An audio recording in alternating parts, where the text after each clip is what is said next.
నిరంతరం మనిషి గాయత్రి జపమే కాదు, ఏ జపమైనా గురువు గారు ఇచ్చిన మంత్ర జపం చేసేటప్పుడు ఏం చేయాలట? విభూతి ధారణం కార్యం, విభూతి పూసుకో. అదే వైష్ణవ సంప్రదాయంలో ఊర్ధ్వపుండ్రం ధరించు. మొత్తం మీద ఊర్ధ్వపుండ్రం కానీ లేక విభూతి పుండ్రాలు కానీ ధరించకుండా జపం చెయ్యరాదు, అర్చన చెయ్యరాదు. రుద్రాక్షాణాంచ ధారణం, రుద్రాక్షను కూడా ధారణం చెయ్యాలి. ఈ రెండూ ధారణ చెయ్యని వాడు జపసాధకుడు కాడు. జపసాధన జరగాలంటే, వాడు ఉత్తముడు కావాలంటే, అనుకున్న దైవమును హృదయంలో దర్శించాలంటే విభూతి ధారణ, రుద్రాక్ష ధారణ చెయ్యాలి.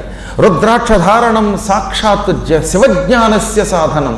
రుద్రాక్షని ధరించడం అంటే బ్రహ్మజ్ఞానమును పొందడమే. ఇక్కడ శివ శబ్దమునకు పరబ్రహ్మం అన్నమాట.